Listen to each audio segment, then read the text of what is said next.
Welcome back to the deep dive. So today we're jumping into a really fantastic collection of sources that you sent in, and they all focus on this powerful idea, this fundamental shift happening in leisure A travel. total inversion, really. Exactly. You pointed out that the activity, the experience, it's no longer just a footnote to the trip. It's become the headline. I mean, think about how it used to work, right? You'd say, okay, I want to go to Rome.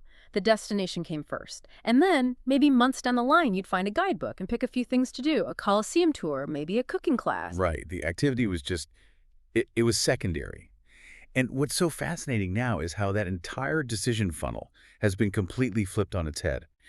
The new reality is that the experience itself, that's the primary driver. Yeah. We're talking about these really specific, high-value moments, that guided truffle hunting tour, or that one rock concert you just have to see.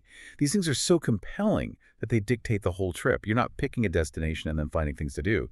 You're finding the perfect moment, and that decides where you go. So we've got this massive behavioral shift. Our mission for this deep dive is to connect all those dots. We're going to quantify the enormous market opportunity here, figure out why booking these moments is still so painful, and decode the recipe for creating the magic travelers now demand. So let's start with the scale of it all, the money involved. Let's unpack this.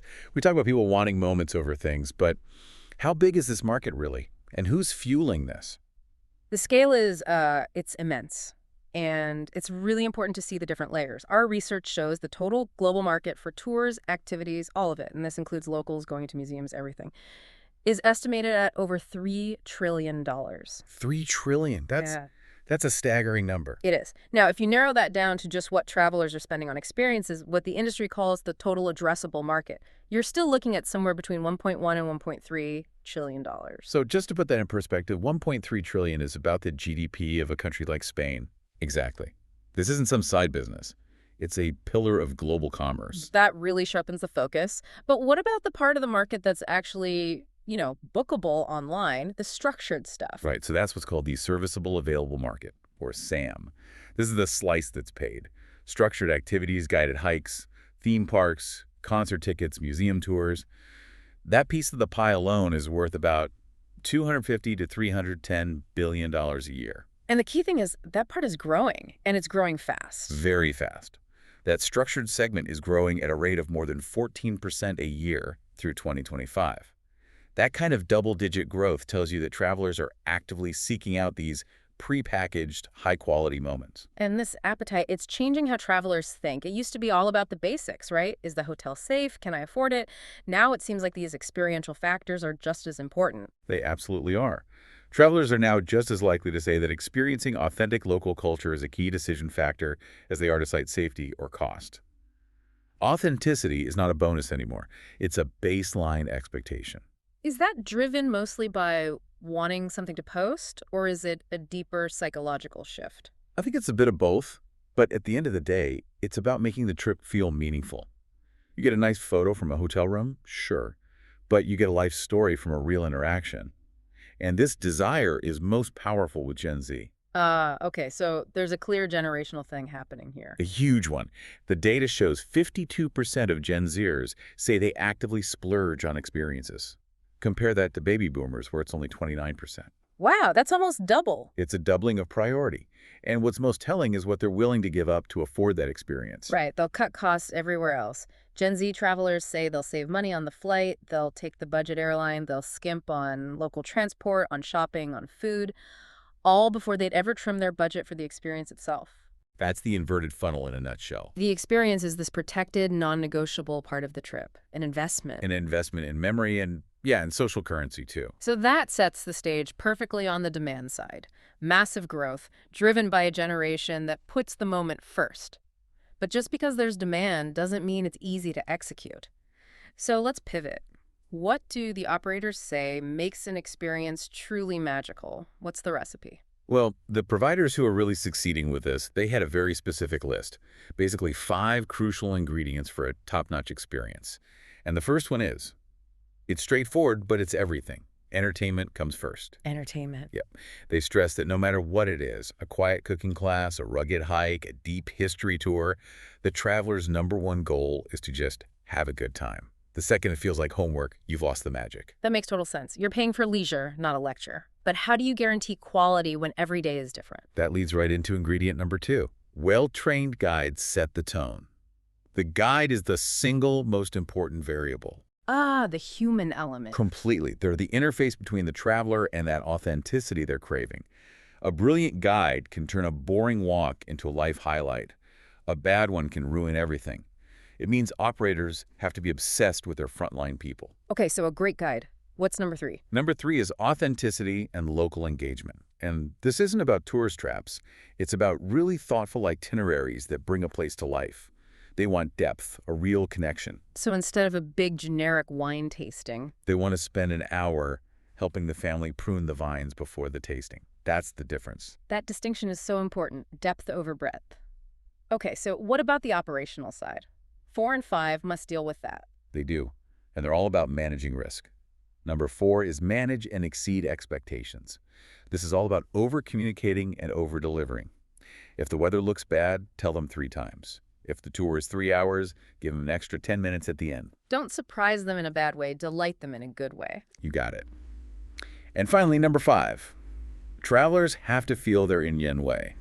Sure, safe hands. Because these things are often new or a bit adventurous, people can be anxious. They want to feel like the guide is totally in control. So they can relax and just be in the moment. Exactly. It lets them switch off their brain and just enjoy it, which is what makes the memory stick. That's a very clear playbook. But here's the big question. If demand is huge and the recipe is known, why is actually finding and booking these things still so?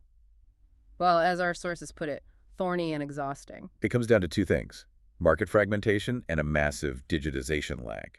Just compare it to hotels or airlines, where booking online is a given. In the experience world, nearly half, 47% of all bookings still happens offline. Wait, half? That's incredible. 47%. That's people walking up, making phone calls, using a hotel concierge. Only about 22% of bookings happen through those big online platforms we all know. Why is it taking so long to catch up? Well, the market itself is the problem. It's made up of thousands of tiny, passionate, specialized operators. Getting a small kayaking business in Maine on the same platform as a giant theme park in Florida is just, it's a huge technical challenge. And I've felt this as a user. You go online, and it's just this overwhelming, messy list. It feels like you're digging through junk to find one gem. The platforms just serve up these huge databases that aren't curated at all. They treat a quiet cooking class the same as a massive bus tour. And the little thumbnail description never captures what makes it special. Right, so there's a huge mismatch in expectations. And the operators feel that pain too. Their unique offerings, a tough mountain climb versus an intimate pottery class, they just don't fit into a platform's one-size-fits-all listing. And then there's customer service.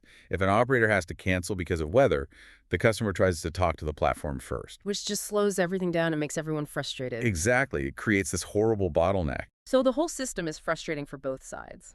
Where does that leave the big platforms trying to make this work? They seem focused on just getting more and more listings, but that doesn't solve the core problem. Right. Their focus has been on top-line growth. But scaling profitably in an industry this fragmented is a huge hurdle.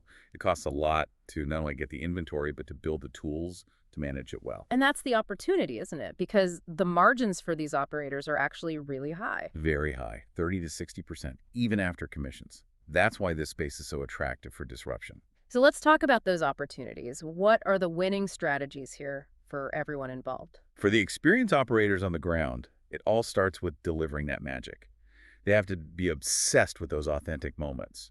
But they also need smart digital marketing, using the right images, the right words, and finding customers on social media where they're already looking for inspiration. Okay, and what about the online booking platforms? How do they fix their model? They're in the perfect spot to aggregate everything, but they have to get smarter. Success for them is going to be about intelligent curation, not just volume. Make discovery fun. Make booking seamless and simple. No more wading through filters. Do you think they'll ever become more than just a marketplace? They have to. They have this massive data advantage. They can see what people are searching for but not finding. They could use that data to advise new operators or even start creating their own experiences to fill those gaps in the market. Now, what about the giants, the legacy travel institutions, hotels, airlines? How did they play? Hotels are already doing this in clever ways. They're using unique local experiences as a reason to book with them. Right, a booking incentive. But they're also reframing their own services. Turning a lobby into a cool pop-up event, making the spa a destination. They're making the hotel itself an experience. In airlines. Airlines know where you're going months in advance. They have all your data. They can offer you relevant experiences right when you book your flight, making the whole process smoother. And short-term rentals seem perfectly positioned for this. They are. They already have the online relationship, the payment system, the scheduling. It's a natural extension for them to offer activities alongside the home rental. But if we zoom out, the big picture here is that no one can win alone. The whole industry has to work together. The goal is to improve the booking, the data, all the commercial stuff, but without losing that essential magic that makes the moment special in the first place. That's a perfect summary. So let's wrap this up with the key takeaways for you, our listener. The experience market is massive, well over $1 trillion, and it's growing fast, pushed by younger travelers who value the moment above all else. And while booking is still a fragmented mess, with almost half still offline, the recipe for magic is clear. It's all about entertainment, authenticity, and great guides who make you feel safe and taken care of. And that brings us to our final thought for you to mull over. We know 47% of bookings are still happening offline. That means the digital space is it's wide open for someone to get it right. So given the high profit margins and the clear demand for better curation, who will be the one to disrupt it? What if it's an unexpected player, not a travel company, but maybe a big bank or a major retailer with tons of loyalty data, or even a media company? Someone with existing customer trust. Exactly. Who's best positioned to use that trust and data to fundamentally reshape how we all discover the magic of travel? That's the inflection point to watch.